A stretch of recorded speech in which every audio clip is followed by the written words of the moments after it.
The beauty of astrology is the more awareness we have of the astrological energies and how we are governed by them, it gives us some ability to have choice. Welcome to Guide to Spirituality's podcast with me, Stacey Bauer. It's a down-to-earth space where we talk all things spiritual. Each episode, I'm joined by guests from all walks of life to share real experiences, practical tools, and honest conversations about healing, growth, and the unseen spiritual world. Whether you're just starting out or you're deep on your journey, this podcast is here to support your path with insight, connection, and that little bit of magic. In today's episode, I'm chatting with the captivating Penny Dix. She's an astrologer with a background in psychotherapy. Today we talk about how astrology plays a huge role in shaping our lives, helping us understand ourselves and navigate life's ups and downs. Hello, Penny. Thank you very much for joining me today. Are you well? I am great and very much looking forward to this, Stacey. And it'll be fun. I love talking about astrology and all things esoteric. Oh, fabulous. Fabulous. So, astrology is such a massive subject, and we had a brief discussion before, and what we were saying was that obviously, as much as you can learn about astrology, there's always something more to learn. I know when I've looked into having my moon guide done before, my moon reading done before, I don't actually know what time I was born. Both my parents are passed. It doesn't tell you on your birth certificate. So I'm like, how did you find out? That's there is a way to do it astrologically, and basically it's a system called rectification. And through a session with a client, you look at the transits over the last, really over their whole life, and you look for significant events. So there's a lot of interactive discussion.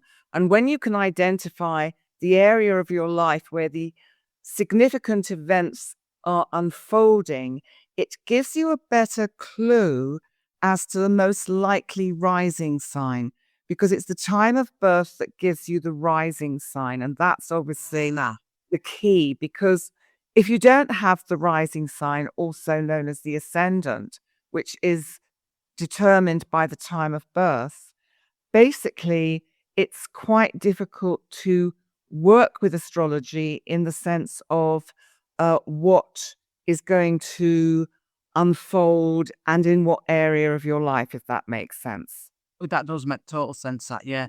So the rising one isn't the one that you're born with. So should I tell you what I am? Because actually, the minute I want. Yes, you can tell me what you are, but I would think Leo has to be quite big in your chart. Dear, I'm actually a Capricorn. Okay. I still think Leo must be in your chart. In my chart. How interesting. Because with me being a Capricorn, I'm that's my one that I would have with the date I was born. So the rising is not the date you were born then. So what's that? It is. Okay. So the rising, so I'm a Capricorn rising. Is that right? No. Okay. I'm making it up as I go along now. When you were born, the sun was in the sign of Capricorn. Okay. Because your birthday must be in November, December. December, yeah. What date is it in December? 29. Okay, you're the 29th of December, so you're really right in the middle of Capricorn, okay? Yeah. Now, when we're born, there is a sign that will be rising over the horizon, okay? So if you know what a birth chart looks like, you've got a big circle with all the signs round, and the line across the middle is the horizon, and everything that is in the upper hemisphere is what was visible in the sky when you were born. Everything below the horizon is obviously what was not visible in the sky when you were born. So depending on what time of day you were born, the rising sign is the sign that is coming up over the horizon when you were born. So say your sun was in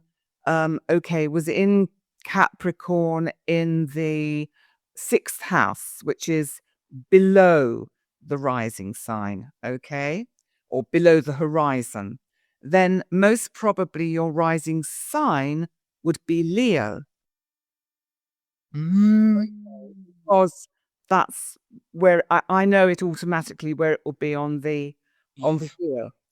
But there are three important components of a chart. One is obviously where the sun was, but that's not the most important part.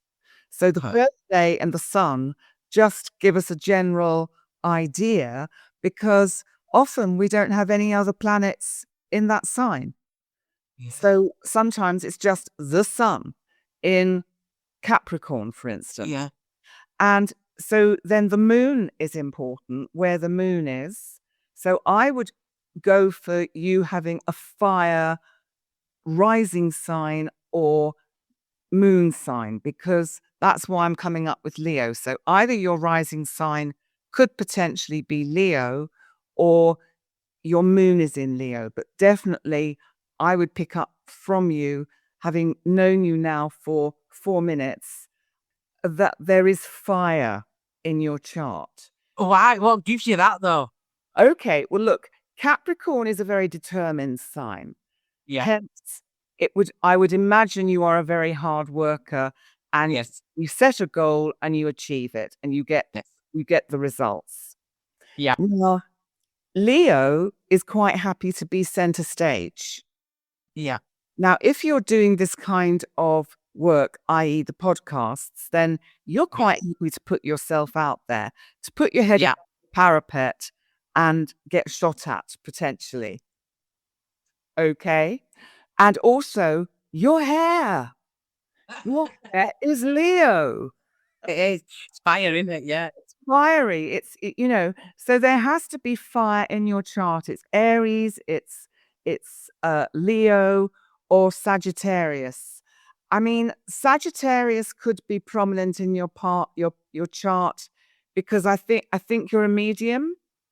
Yes. Yes. So I'm thinking about the signs that where one is in touch with and able more easily to connect with these higher frequencies.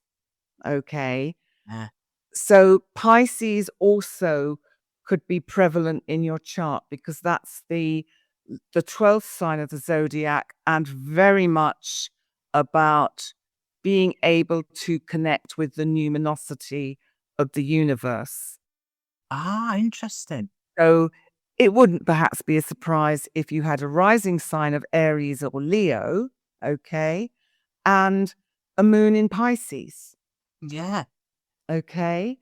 And I mean, I can do your chart very quickly using a noon time, Right. okay, which Yeah. would give us a rough idea of where the other planets are, and that might give me an idea as to what your rising sign is, just so that people that are listening or watching just get a sense of how this works. Yeah. Sure.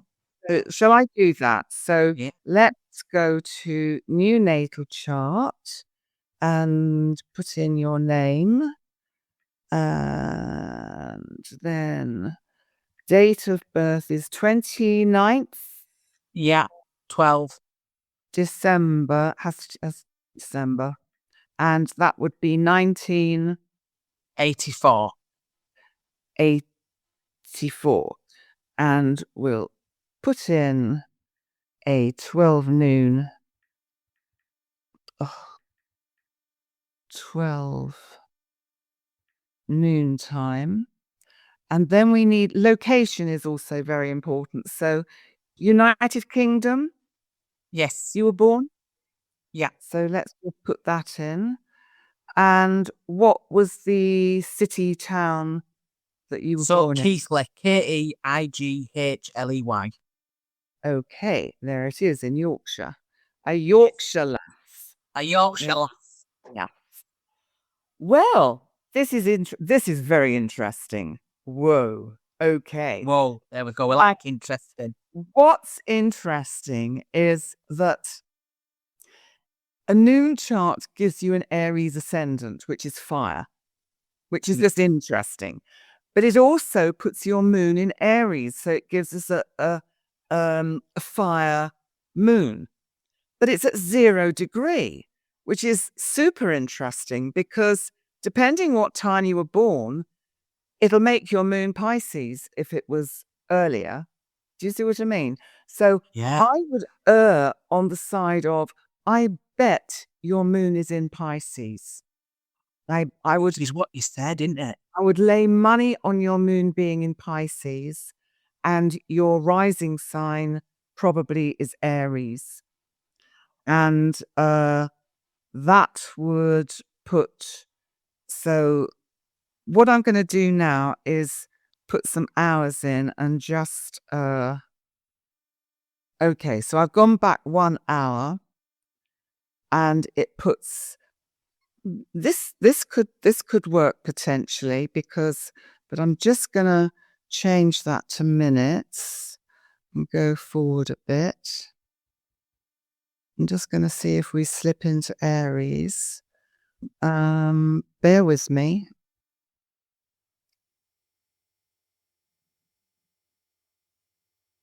Okay, this is what I like. Okay, I've got you at 0 degrees Aries as an ascendant.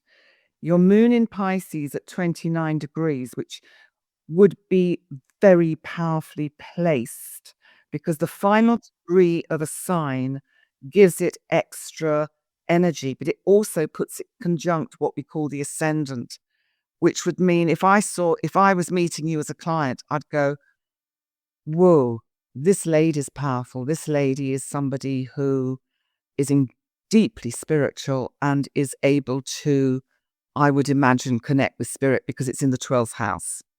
It would just happen to be. And this gives you a birth time of 11:36 in the morning. Right.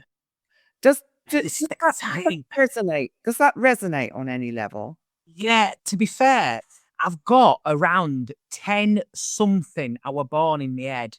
But like I said, I don't know. I actually don't know, and I've nobody to ask. Okay, so why don't we just play around and just go back an hour to 10:36, which is also very interesting because that still puts your moon in Pisces. It gives you an Aquarius ascendant, which means you are able to connect to these higher frequencies. Okay. And it puts the moon in Pisces in the first house. It puts your sun in Capricorn, as we know. And what is super interesting is that I'm going to save that because I think that could be pretty much on top. The reason Aquarius feels quite good is that Aquarius is, again, about this sort of the community at large, putting yourself out there, that people would see you as somebody who is in some ways a bit remote, in some ways a bit unapproachable. So correct me if I'm wrong, okay? So it would be that your people would perhaps put you up there a bit rather than here. They would perhaps be in awe of you, okay? And what I want to ask you is what happened on your first, what we call the Saturn return, which was what was happening for you when you were about 28, 29, 30? Something probably quite significant will have happened around that time. I got married 28, 29, 30. Do you know what? I had a full family realization around 30 about things that I've grown up with weren't quite as I'd seen. And I feel like I went into a full different parent mode then. So I feel like I swapped my parenting to how I thought it should be as growing up to how actually I wanted to parent. Does that make sense? Yes, it does. It does. And that would fit in with the chart because it puts Saturn in Scorpio in your eighth house. Now, the eighth house is the house of transformation and transition. Mm. It's also beginnings, endings, sexuality, death, birth. So, rebirth, great big transformation. It can also be joint finance, our investments, the sort of the money we put aside to make sure we have enough. So that is also under the guardianship of the eighth house. And it's a Scorpio house. So it's an incredibly deep house. It Yeah. is about going down and facing the shadow. Does that make sense? Yes, it does. Yeah. Massively. Yeah. And so I think we're probably pretty close to your birth time. So it puts it at 10:36. I mean, this is exciting. I mean, really, Penny, you should be doing this for a job because you're very good at this. I am. I am. But I am. Sure. Okay. But Oh, sorry, that was a joke.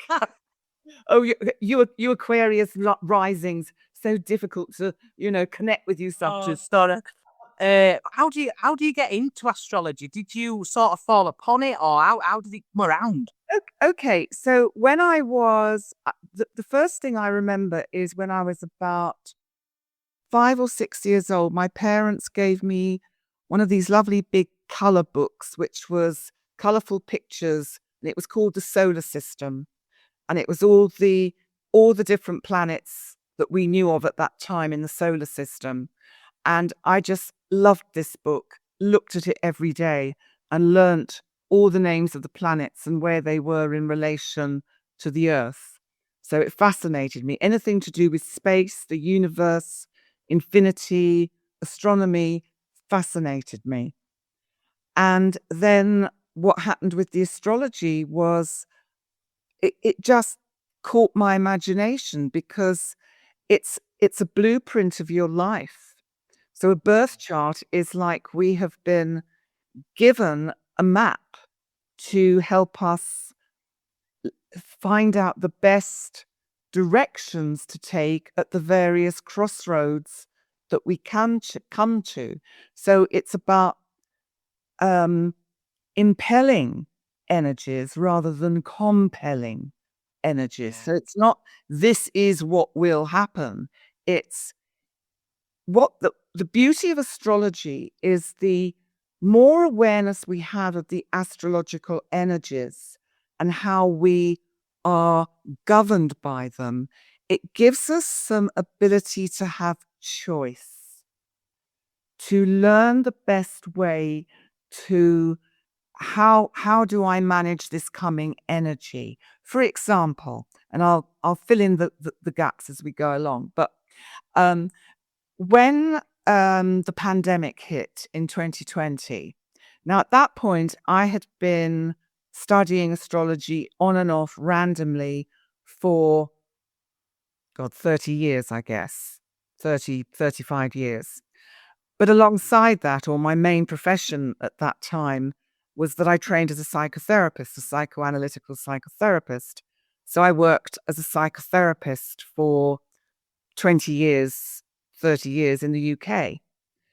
And then in 2004, my mother had a stroke. I decided, let's move to Gozo. We'd often come here on holiday. Let me look after her in Gozo. It might be nicer, more easy. It turned out to be a really good decision.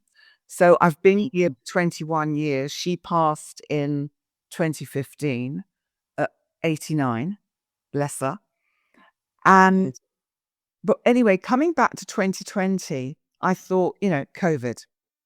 Well, I can either sit here and get really anxious and worried and upset and frightened by this thing that we didn't know what it was, or I can do something constructive.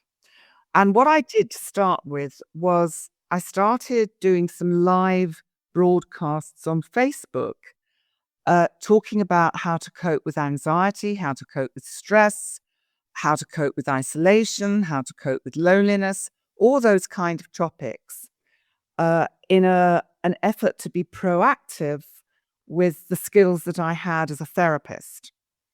At the same time, I kind of would mention we have a full moon coming up or we have a new moon coming up.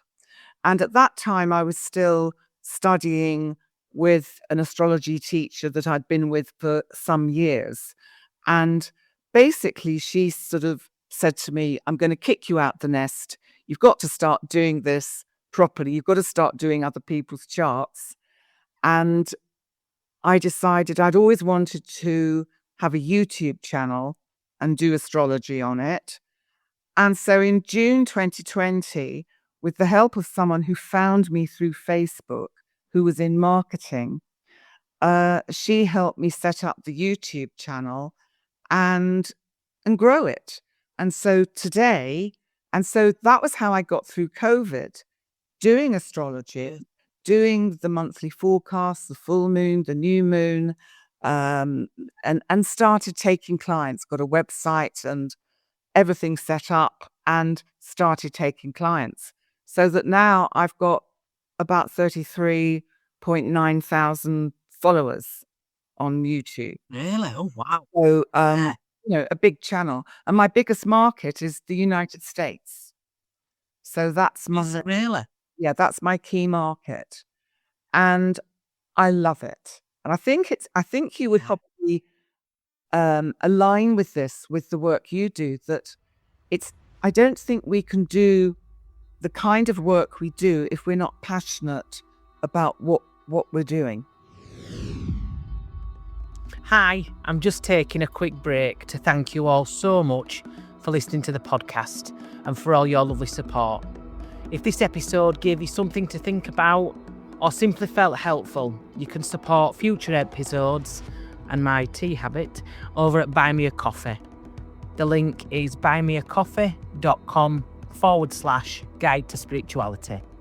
Every little bit helps me keep creating, sharing and growing this space, and I'm truly grateful. Passionate about astrology and the empowerment it can give another through understanding their own natal chart. And I think it's important to say at this point that it's not fortune telling, it's not a horoscope.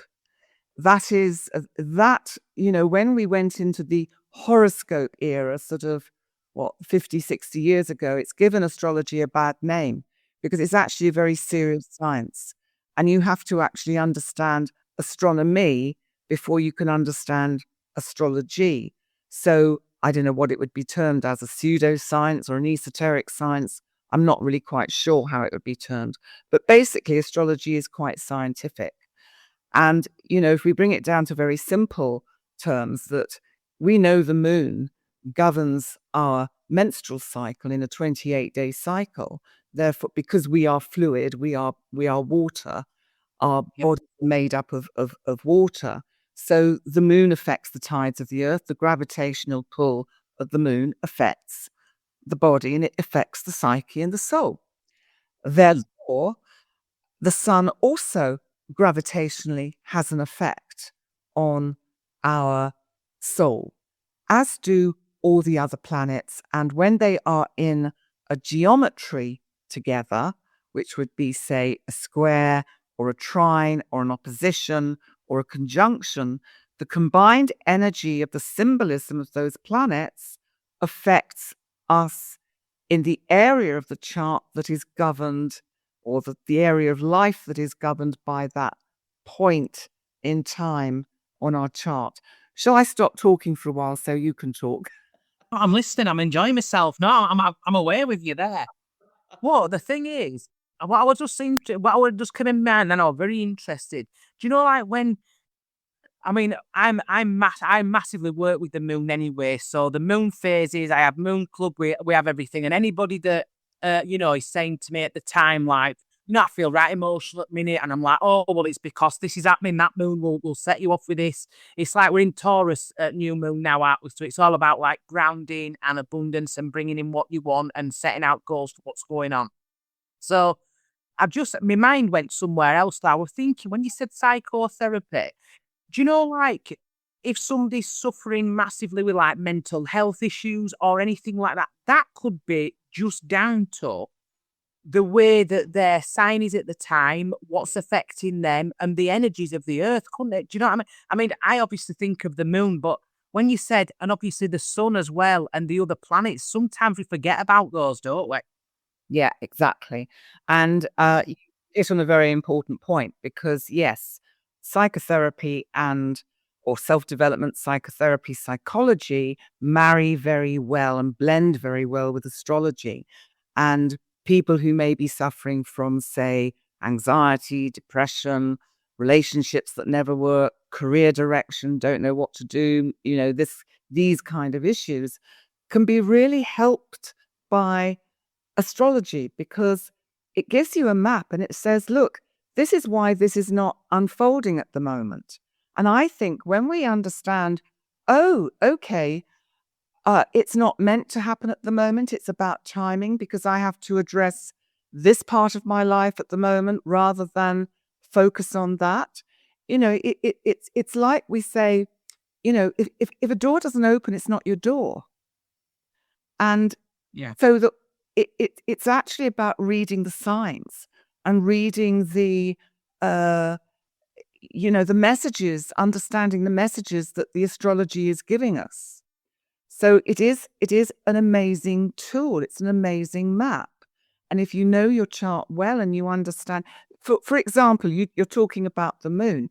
If one made a note of how you feel, if you have you can go on, there are various websites like astroseek.com, which is a really good one, where it gives you the moon's phases, which sign it's in, what part of the body it rules, etc.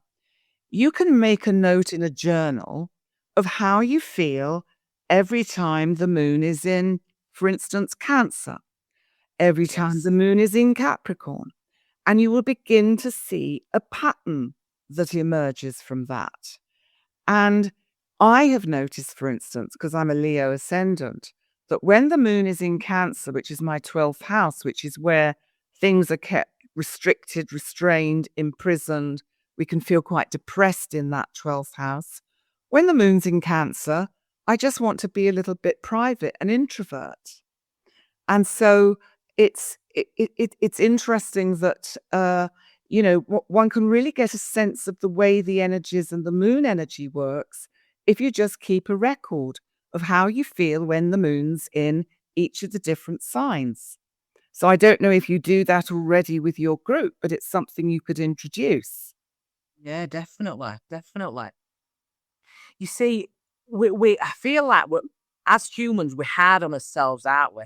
So it's like, oh, I don't know why I'm feeling like this. I've been right bloody silly this week. I feel right emotional. There's something wrong with me. And I feel like sometimes we're quick to find like, well, there must be something wrong. When actually it's probably just who you are. It's just because of the way that you are.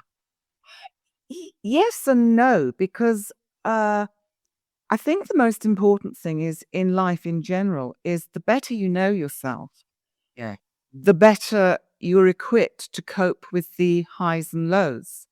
Because, especially people who have very damaged upbringings, for instance, because not everybody, well, I would actually go as far as to say that probably nobody has the idealistic happy childhood. It's not really, it's a fantasy. Yes, it is. It's interesting, somebody says to you, "Did you have a happy childhood?" And you go, oh, yes, it was lovely." But then if you really think about it, you think, "Oh, well, actually, hmm." And, because you'd say, "Well, why do you suffer from anxiety? Why do you suffer from paranoia?" Yeah. For example. So, Yeah. it's such a broad spectrum of uh, experience that one can encapsulate with understanding psychology and understanding astrology. Does that sort of answer your Yeah. question? Yeah. Get that. Yeah, absolutely. So do you, I know you obviously work in astrology, but do you have like, obviously you believe in universal. You're obviously in touch with the universe. Do you have like a spiritual belief as well? I would say I am deeply spiritual.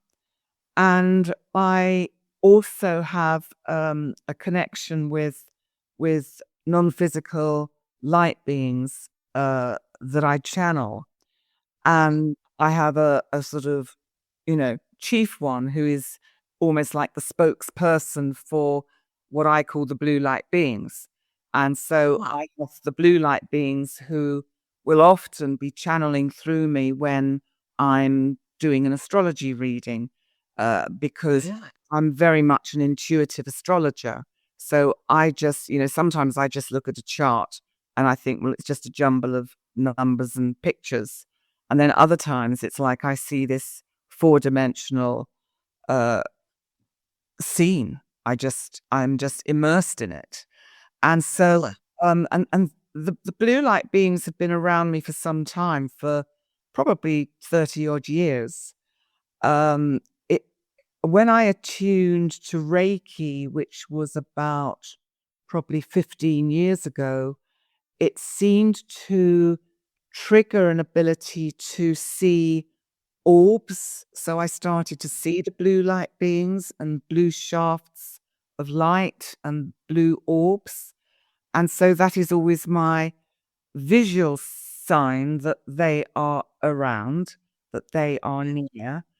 And I have um, as I say, a sort of spiritual chief who's the spokesperson for the BLBs, as I call them, who's called Bluestone. And Oh, Bluestone saved me from a very bad car accident 30 years ago. And really?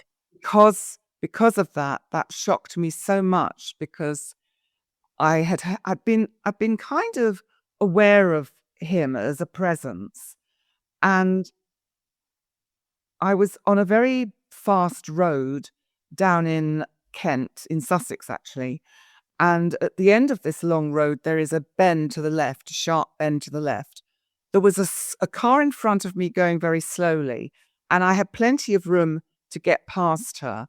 But as I started to rev up to go past her, because I was being impatient, you know what we're like, Yeah. this voice of Bluestone screamed in my ear, "Stay exactly where you are. Do not move." And I said out loud in the car, "Oh, oh, all right. Oh, how boring. I don't want to stay stuck behind this woman who's going really slowly." And I had this little sort of argument with him, and he said, "You'll see. Stay exactly where you are." Round the bend, we all had to screech to a halt. Two cars had had an accident, and they were both on their roofs. They'd overturned. You'd have hit them both. I'd have hit them both. Yeah. And I actually got out of the car and went and talked to the lady in front of me who I'd been sitting on her tail and apologized. I said, "I'm so sorry." I said, "But actually, it would seem you've saved my life." Yeah. And I said, "Thank you very Absolutely. much." He was like, "Really? Oh, I don't know." She, she didn't know what I was talking about. But I was like, my Life. heart was going like this. And so, and then life happens, and I kind of drifted away from my connection with Bluestone. But recently I've reconnected, and we're getting on just great. Wow, I love that. I love it when they intervene like that because there's no mistaking it. There's no mistaking it. No, no. So do you feel then that our souls would like choose our birth time to make it? I mean, I always believe that we would pick what we want to do when we come back. So do you feel like we would pick our own? I suppose we'd have to pick our own signs, wouldn't we, to make sure that what we want to do is aligned. Does that make sense? Yes, it does make sense. And the answer is, I don't know. And I'm not sure, because I would say, from my experience and reading I've done of Life Between Lives, that soul groups and our soul, the soul part of us that is in that dimension, will choose the scenario, the story, the life they wish to be drawn into, because of the learning that they wish to experience. Now, whether it's as detailed as choosing a birth time. I don't know. Maybe it is. What do you think? Well, I must admit, I feel like it is pre-planned. I feel like we would. I do feel like for us to get the best out of what we would want to achieve coming back here, I feel like it's really quite detailed. I feel like we put a lot of effort into it. And some would say, well, I wouldn't choose this as me, but your human self wouldn't. Your soul self would, because it's growing, it's evolving constantly. Yes, I would agree with that totally. Yeah. Yeah. So if anybody were looking to get into astrology and thinking, do you know what? I'm really curious about this. I'm really looking to learn. Where would you do you teach or? I don't do anything formal. I will help people who have, say, beginner's knowledge to get on to the next stage in individual tuition. But there is a really good book, which I didn't write, but I'm going to advertise it anyway because it was my astrology teacher who has written it. And it's called The Easy Way to Learn Astrology by Alison Chester Lambert. And it really is a very good, and it's basically, it's the way she taught me. And it at the beginning, it's hard work with astrology because you've got to learn a new language. You've got to understand the symbols that represent all the planets. You've got to understand what the sign symbols are and what they're, because we have cardinal, mutable, and fixed energy. And we have Can you just Aries. So for instance, let's start at the beginning with Aries. Aries is a fire sign. It's the first sign of the zodiac, and it's cardinal, which means it's proactive because it's the first sign of the zodiac. So it initiates, it begins. Aries, on the whole, the people born under the sign of Aries are, let's go and do it. Let's go out there now and do it. Okay. Then you've got Taurus, which is more sensible. So Taurus, the second sign of the zodiac, is fixed earth, and they're won't do it in my own time, in my own way. They like their luxuries. They like their comfort. They, can't say no to a second slice of cake. And but Taurus is also about stability, loyalty, and security. So Taurus needs security. Gemini, of course, is the first air sign, and it's mutable, which means it's flexible. So you've got the twins aspect of Gemini. Yeah. Well, maybe I'll do this, but on the other hand, maybe I'll do that. And Geminis can be overthinkers. They have great ideas, but they're not always very grounded.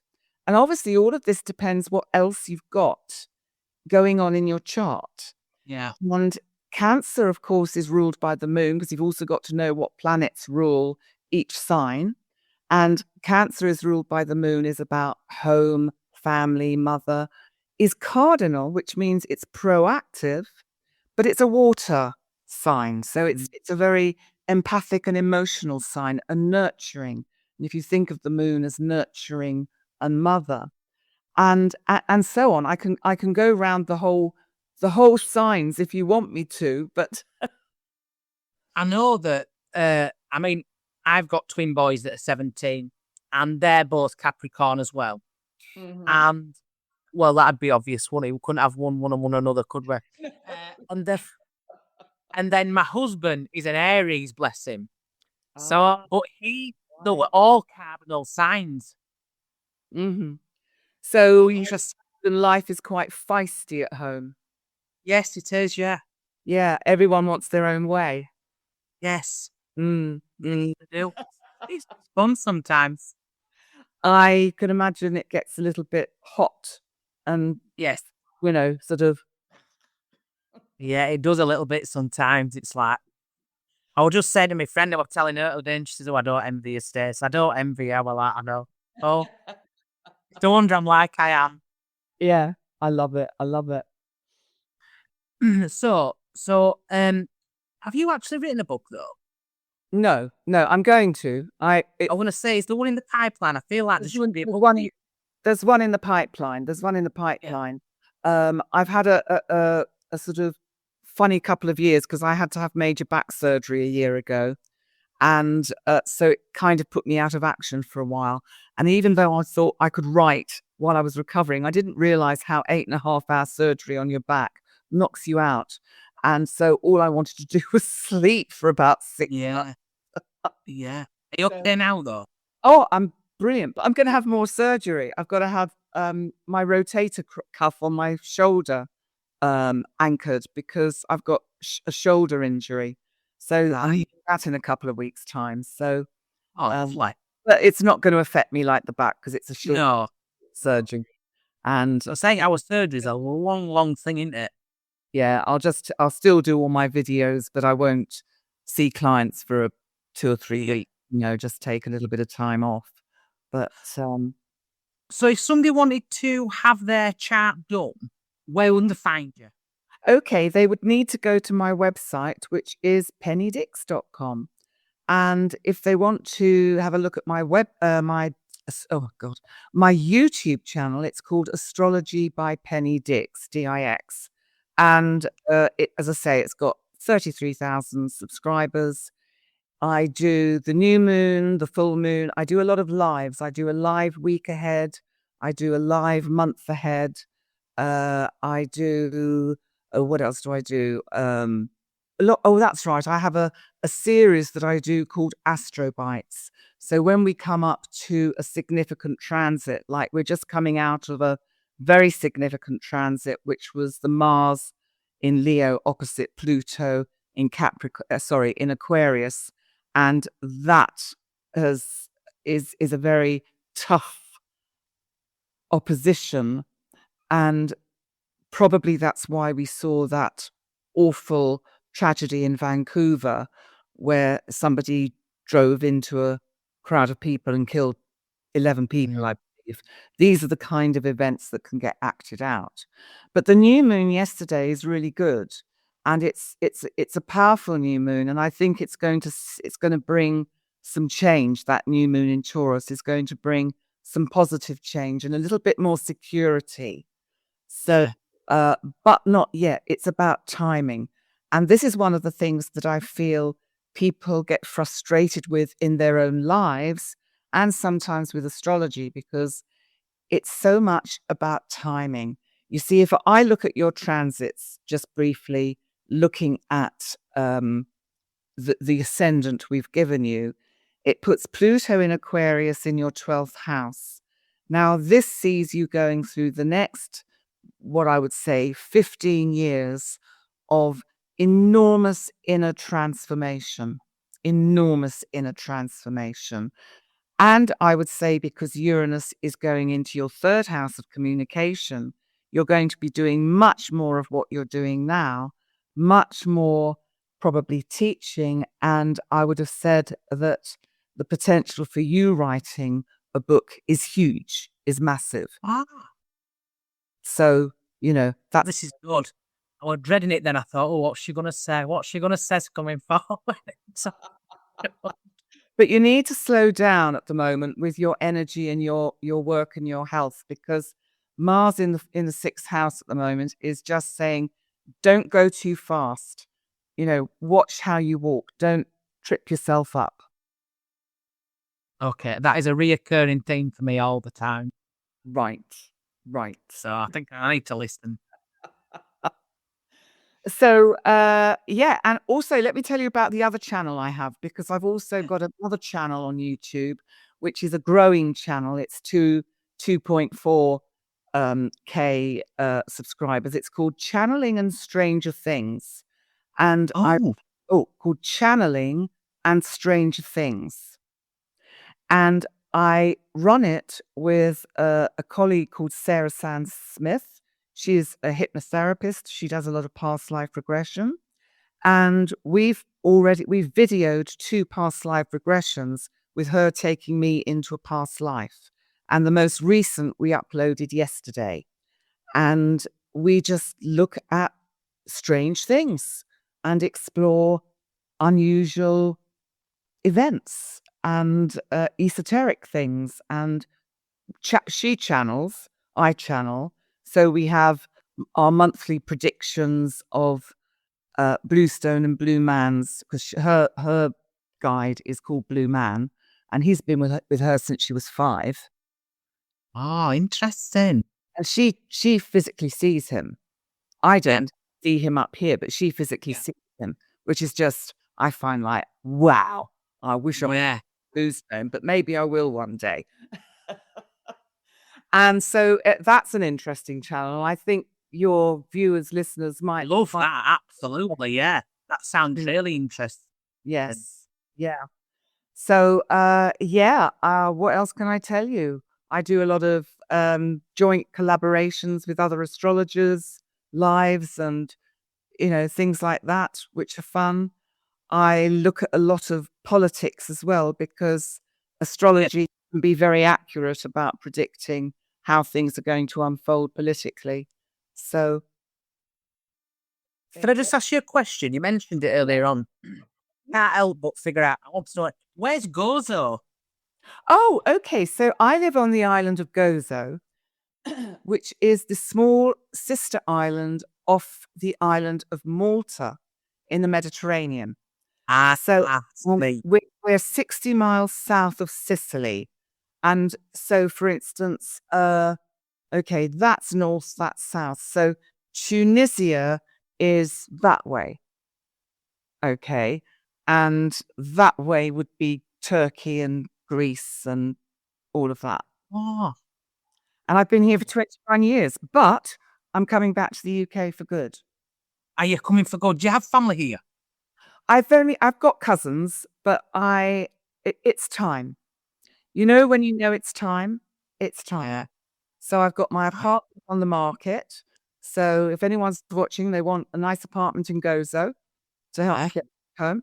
We did a ritual on our channel yesterday, Channeling and Stranger Things, where we buried a little statue of St. Joseph upside down outside on my balcony, facing the house, because apparently if you make say a prayer to St. Joseph, and he will ask him for an intercession to bring the buyer to your house. Oh, interesting. So we videoed it. So that's see how that turns out. Yeah. So I'm off over to subscribe now. I'm going to have a look. Yeah, I plan to come home and I want to go to East Sussex. That's my plan. Yeah. Oh, it's been amazing speaking with you today, Penny. Thank you so much for being with me today. And I know nothing about you. You know a little bit about me. Read me chat, it's all in there. Oh, goodness me. Oh, thank you so much, Penny. And listen, I'll send you a copy of your chart so you know what it looks like. Oh, thank you. That'd be amazing. My pleasure. My pleasure. Thank you. Speak to you again. All right. Bye for now. Thanks. Bye. Bye. Thank you so much for listening to me, Stacey Bauer, on Guide to Spirituality podcast. If you enjoyed this chat, feel free to follow, share, or leave a review. It really helps. Take what resonates, leave what doesn't, and keep showing up for you. See you next time.